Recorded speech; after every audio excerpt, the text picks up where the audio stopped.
The Rangers win their 8th straight game at home behind a great start from Patrick Corbin and an offense that I think is just about to break out in the biggest possible way. I'll tell you why and how Patrick Corbin did it on today's episode of Locked On Rangers. Let's get into it.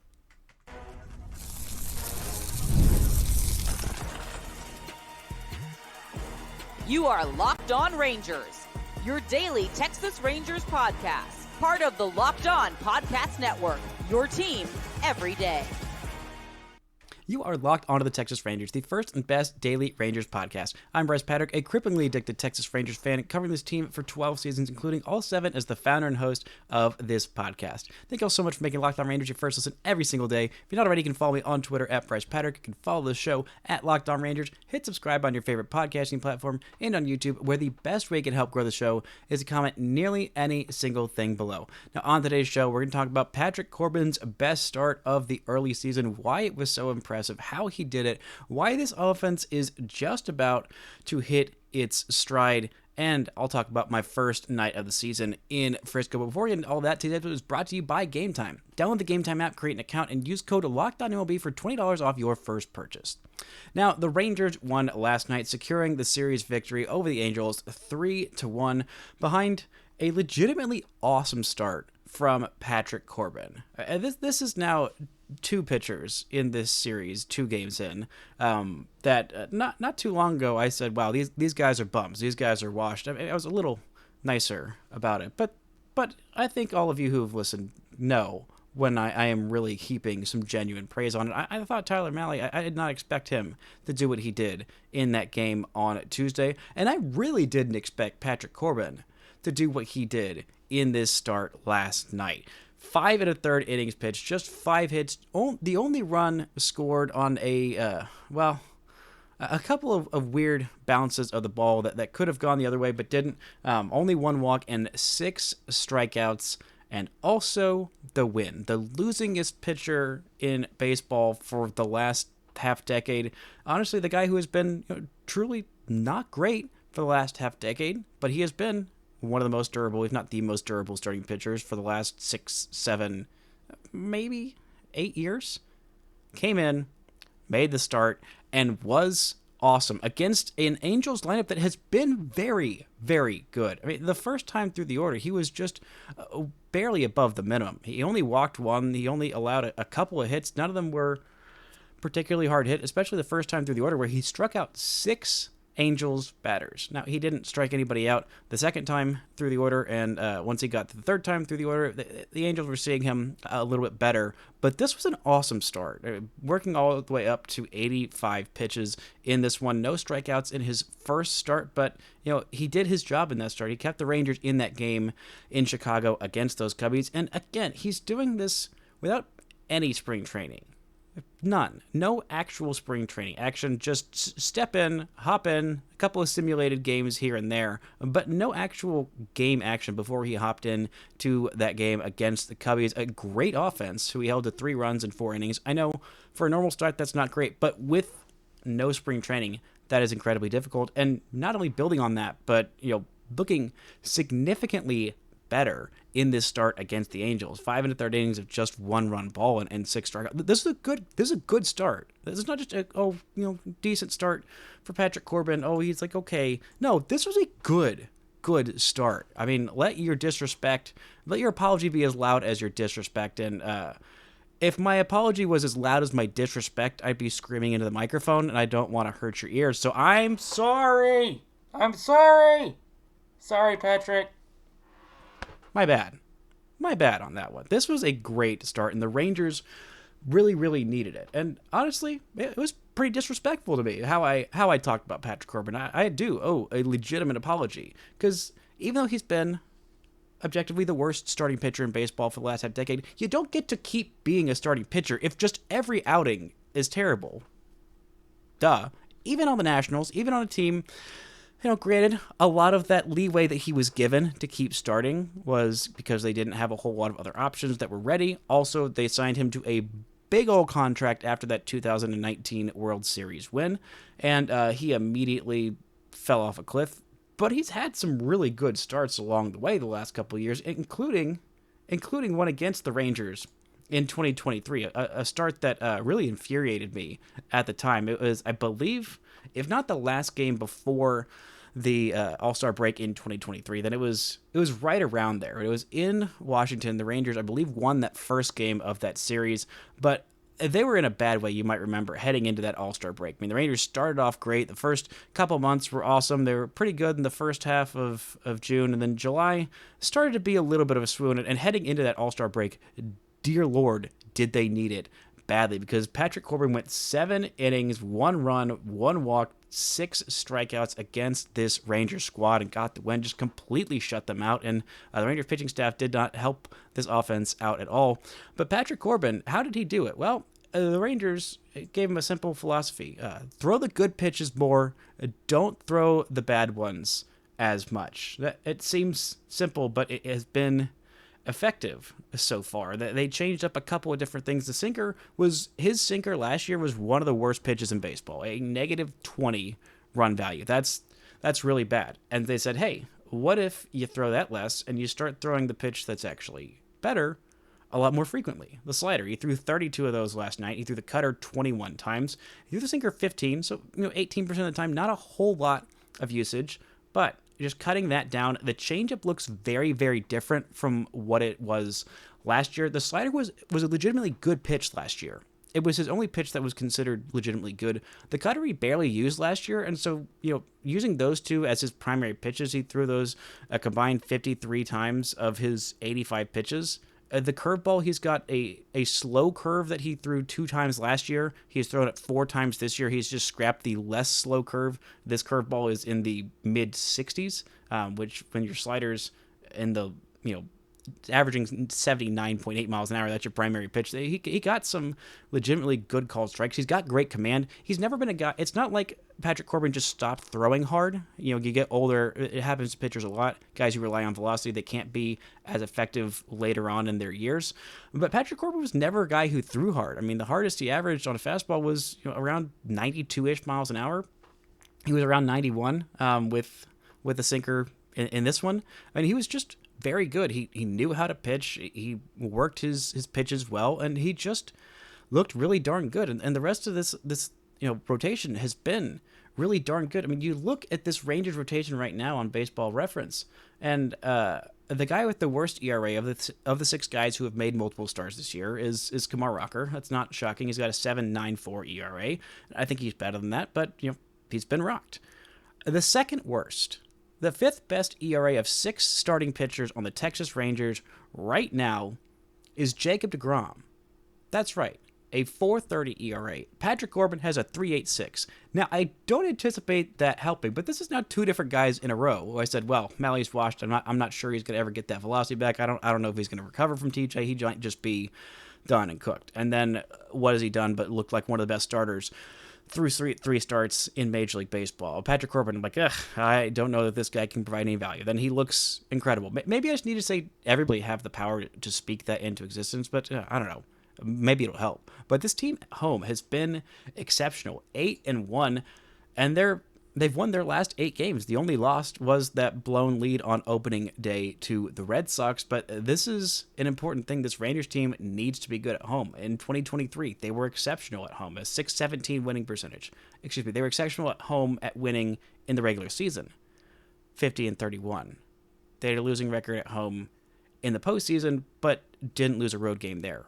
Weird. They were also 1 loss shy of being above 500 on the road. Now, last year they were still decent at winning at home. I mean, the axiom is, go around 500 on the road and win most of your games, more than most of your games at home. Last year the Rangers had a 54 win percentage. They were 44-37 last year at home and 34-47 on the road. Wait. Yes. A 420 winning percentage on the road. This year, they have been bad on the road, so just get better about that and keep winning games at home. Maybe they just hate the cold. Maybe this offense just hates hitting in cold weather, because even though they won 2 games in that cold weather in Cincinnati, they only scored a combined 2 runs in those 2 wins. Maybe this offense at home is just the friendly confines, and they haven't gotten their stride just yet. They have not, done the thing just yet. But after last night and after the last couple of games, I feel certain that an imminent offensive explosion is on the horizon, whether it's tonight, whether it's this weekend against the Dodgers, and I'm going to tell you why right after this. This show is brought to you by Amazon Fire TV. Did you know your Fire TV is also an Xbox? Turn any TV into your gaming and entertainment hub with a Fire TV 4K Fire TV Stick 4K devices. No console required. Just grab your paired controller, subscribe, or sign into Xbox Game Pass Ultimate with EA Play included, and you're ready to play. You can dive into hundreds of premium titles from EA's College Sports 25, Call of Duty Black Ops 6, Avowed, and as easily as you stream your favorite shows. It's gaming made simple. It's all on your Fire TV. You don't have to lug around a big old console. You can just lug around your controller and an Amazon 4K Fire TV Stick 4K. There are so many words here, but there is so many games you can be playing on your Fire Stick TV. It is so affordable. It is so compatible. It just makes life for the gamers easy, especially if you are on the road. So head to Amazon.com/Fire TV Locked On to get started. Xbox Game Pass Ultimate subscription and compatible controller required. Available on select devices including Fire TV Stick 4K, second gen, Fire TV Stick 4K Max, first and second gen, and Fire TV Cube, third gen. This show is also brought to you by Game Time. You know, last night, I'm going to talk about it in the third segment, I was at a Frisco Rough Riders game, and getting tickets to those Frisco Rough Riders games is so easy with Game Time. I was just regretting not getting myself some Dippin' Dots while I was there last night. I think I'm going to have to go back, and I might just take my whole family, and getting tickets to those games is so easy with Game Time. Go check it out. They've got all kinds of different deals, last-minute tickets. They are so easy to get. They are so affordable. They got all kinds of great deals. You can see exactly what your seat is going to look like. Or if you want to get one of those last tickets to this Rangers-Dodgers series this weekend, go check out the deals they've got on Game Time, the official ticket partner of Locked On. So take the guesswork out of buying tickets with Game Time. Download the Game Time app, create an account, and use code LOCKEDONMLB for $20 off your first purchase. Terms apply. Again, create an account and redeem code LOCKEDONMLB for $20 off. Download Game Time today. Last minute tickets, lowest price, guaranteed. Shout out to the everydayers making Locked On Rangers your first listen every single day. On tomorrow's show, we'll be back and talking about this Kamar Rocker start. Hopefully a series sweep against the Angels and a 9-game home winning streak. But this Rangers rotation has been excellent. I talked about it on yesterday's show that at the time, the Rangers had the 4th best starting pitcher ERA in baseball. And now, after last night, after Patrick Corbin started, they are all the way up to the 3rd best starter ERA. 18 games in, the Rangers have a 3.11 starting pitcher ERA. That is fantastic. It is the best in the American League. It is 3rd best in baseball, behind only the Mets, Reds. That's it. Mets and Reds. That's it. A 3.11 starter ERA. Absolutely sensational for this Rangers starting pitching. But it wasn't just the starting pitching that was great in that game last night. The offense started to turn it on a little bit more. Just a little bit more. 11 hits for the Rangers in that game, including 3 by Corey Seager and 3 by Jake Burger. Those two combining to drive in all 3 of the Rangers' runs.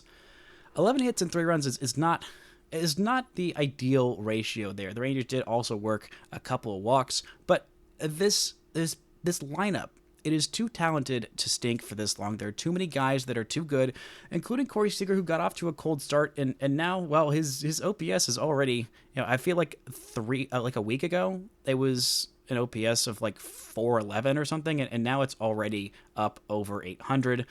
Jake Burger is already batting near the Mendoza line. His batting average is not the thing that Jake Burger does the best. He hits the baseball hard, impacts the baseball in a way that few hitters can. And I want to talk about my 5 rules of having a good offense. They're very, very simple. Rule number 1, steps to having a good offense. Let's just say steps, not necessarily rules. Step number 1, swing smart. Swing at pitches that are in the middle of the zone that you like. If you're a fastball hitter, swing at good fastballs. If you're in a hitter's count, sit for the pitches you like. If you are in a 2-strike count and you need to, if there's a pitch that looks like it's on the edge of the zone, foul it off. You don't need to necessarily do damage to that, but foul it off until you get something you like. And if there's a ball in the dirt, don't swing at it. Don't swing at the bad pitches. Swing at the good pitches. It's pretty simple. Rule number 2: when you're swinging smart, when you make those decisions, hit the ball. It's simple. Just make contact with the baseball. You can have some swing and miss. You can have some strikeout in your game, but when you're swinging the bat, make contact. Pretty easy, right? Rule number 3: hit the ball hard. When you swing the bat, when you make the good swing decisions and you hit the ball, hit it hard. When you hit it hard, good things happen. Not always, but more often than not, if you hit the baseball hard a lot, good things are going to happen. Pretty easy so far, right? Step number 4: hit the ball hard in the air. Now, the best kinds of outcomes, the best possible outcome you could have in an offensive at-bat, plate appearance, whatever, is a home run. You got to hit the ball in the air to do that. Unless you have, elite crazy speed and you hit it in exactly the right spot and then you get it inside the park home run. 99.5% of home runs, you hit the ball hard and in the air. That's pretty simple. Now, step number 5, the last one, the hardest one: hit the ball hard in the air where they ain't. Or just really hit the ball hard where they ain't. That's pretty much the premise of things. Hitting the ball hard in the air where they ain't. Usually that's over the fences. Usually that's in the gaps, or just honestly wherever. And the Rangers, they did a good job of hitting the ball hard in that game last night. Unfortunately, a few too many times they hit the ball hard on the ground and where they were. 3 double plays grounded into, just 2 for 10 with runners in scoring position. Those 2 hits were the only 2 hits that scored any runs in this whole game. Jake Burger's RBI single, driving in Dustin Harris, and then Corey Seager's 2 RBI single. Now, Corey Seager nearly had a 3-run homer against Brock Burke. Oh, he just missed that baseball. Heck, Marcus Semien has been making a lot better contact. Really, all these slumping hitters that have been, not great to start this season, they showed signs of life. I mean, Marcus Semien was just 1 for 3 with a walk, and the one hit he had was a bloop infield single. But one of those offers was 110-mile-an-hour line drive, ground ball to the shortstop that was a little bit of a tough error to be had. But Marcus Semien is still making good swing decisions. He was never a guy with elite bat speed, so that athleticism's not gone. You look at his bat speed, you see, oh my gosh, he's in the 11th percentile. Well, go look at it in years past. He's never been a guy who relies on bat speed. He makes good types of contact, squared up. That's more of a thing you need to look at that relates to Marcus Semien's success. That's in the 70th percentile. That's about where you want. He's not swinging, missing a whole lot. He's not chasing, expanding the zone, and getting anxious a whole lot. He's walking about as much as he walks. He's striking out a little bit more than he had been, but I think a lot of that was, early on. But he's making better contact. He's having good quality at bats. Same with Jock Pederson. I mean, his bat speed's still there. He's still got the athleticism. His average exit velocity is still up there. He had a 105-mile-an-hour line drive that was caught, 105.7-mile-an-hour line out with runners on first and second. Actually, I think it was just a runner on first. Anyway, in that first inning, that was his best plate appearance. He had a 7-pitch at bat, and he looked much better. Granted, he did have a 3-pitch strikeout later, which he got hosed on strike 1, and I think got a little bit in his head about that. But we've seen some signs of life from Jock. I don't think he's just going to be bad. He's too good of a hitter to just stay bad. Marcus Semien has had those signs of life, and Jake Burger having a 3-hit day, his first multi-hit game as a Texas Ranger. He has the most RBIs of anybody in a Texas Rangers uniform. Yes, that includes Corey Seager. Yes, that includes Wyatt Langford. He is just looking a lot better. He is impacting the baseball a lot. He hit a ball 112.7 miles per hour, which I believe was his second hardest hit ball of the season. Yeah, he had 113-mile-an-hour hit. I can't remember exactly what the result of that 113-mile-an-hour ball was, because I was just looking on his baseball savant page. But Jake Burger still has absolutely sensational bat speed. Yes, he hasn't walked a whole lot. Yes, he strikes out a little bit, but that's kind of who Jake Burger is. But he impacts the baseball hard. So he is hitting the baseball hard. He's hitting it a little bit more in the air, and that leads to very, very good things. And you hit the ball, You get 11 hits in a game. Usually you're going to score more than 3 runs, but 3 double plays grounded into, that's not ideal. But with how this team has been running the bases, with how this team has been putting together these at-bats, including the only stolen base the Rangers had last night was Adolis Garcia stealing third base on Brock Burke, who just paid him absolutely no attention.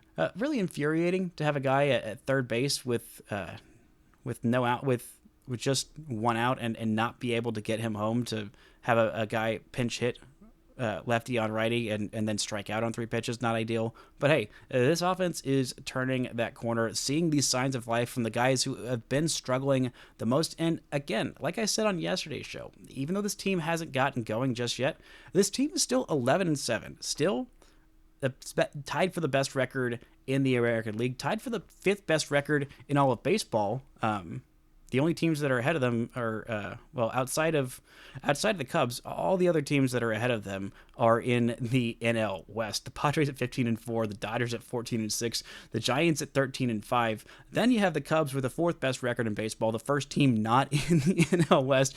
And then you look at the 4th place team in the NL West, and it's the Diamondbacks, who are tied for the 5th best record. That's just a bonkers division. Don't look at those Rockies at 3-15. Oh boy, those Rockies are not doing well. But this Rangers team is doing well, and it's not just the offense. It's not just the starting pitching.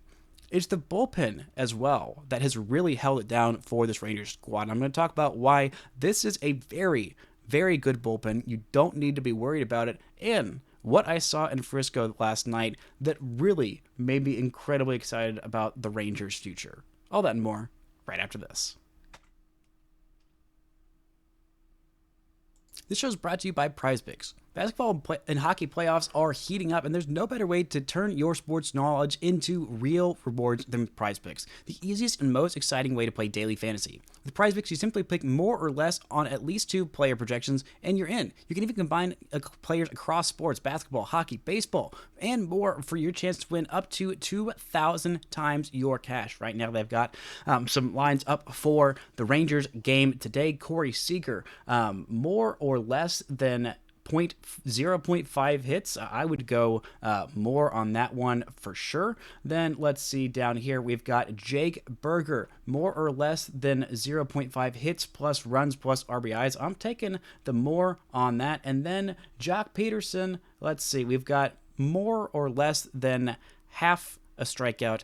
Alas, I think I am going more on that one as well. It's just that easy. So download the app today and use code LOCKEDONMLB to get $50 instantly after you play your first $5 lineup. That's code LOCKEDONMLB to get $50 instantly after you play your first $5 lineup. PrizePicks. Run your game.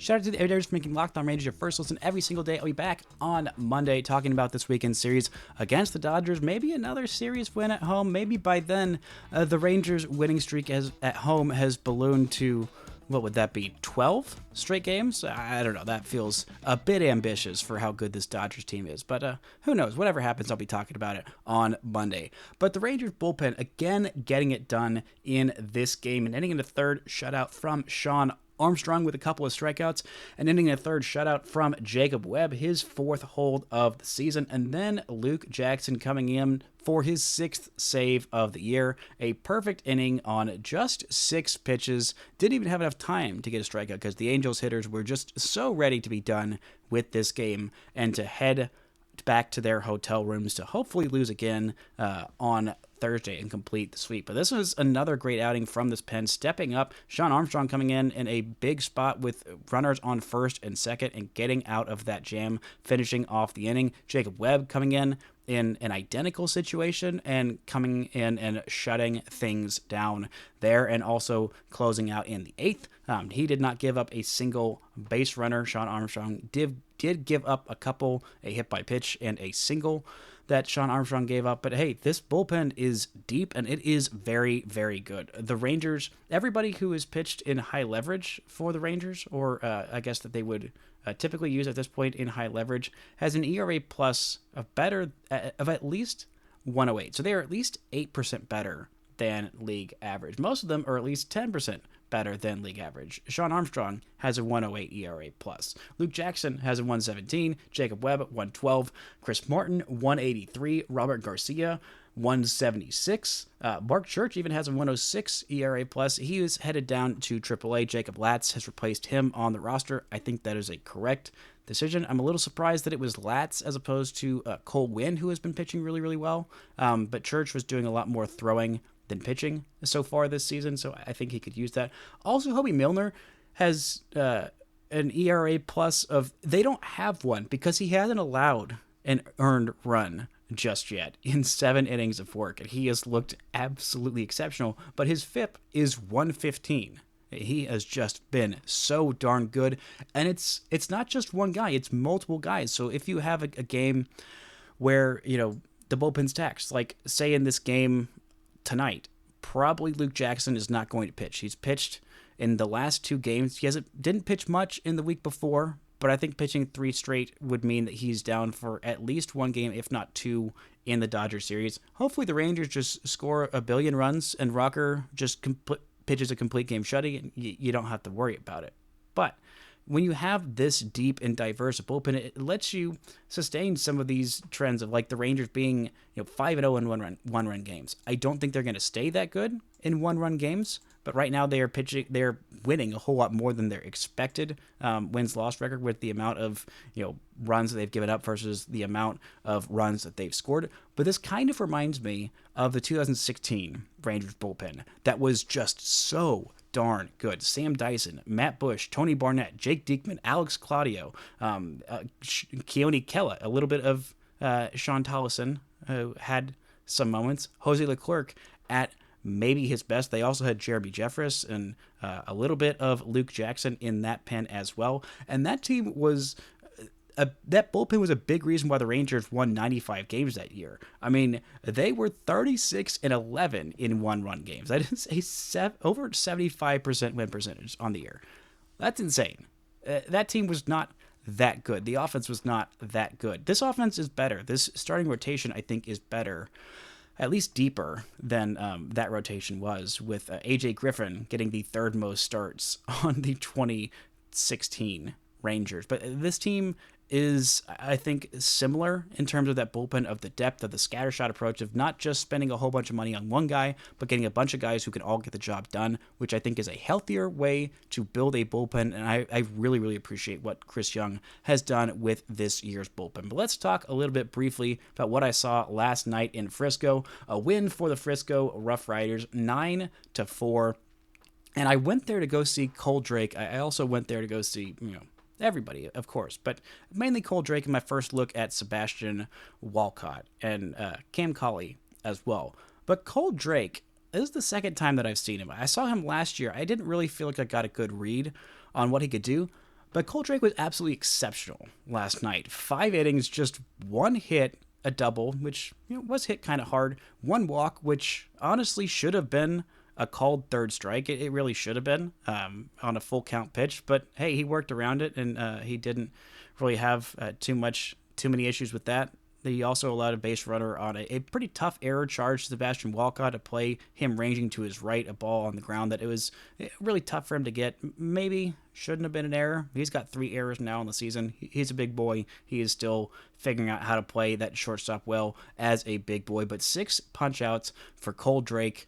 I don't know what was going on in that first start of the year where he didn't look right, but he looked just awesome. I mean, sitting in the low 90s, touching 95 several times. Righties just could not see him well at all. He's got a changeup, he's got a fastball, he's got a curveball. I don't think he throws a slider. I think he's got some version of a cutter that he was mixing in there as well, but he looked murderous against right-handed hitters.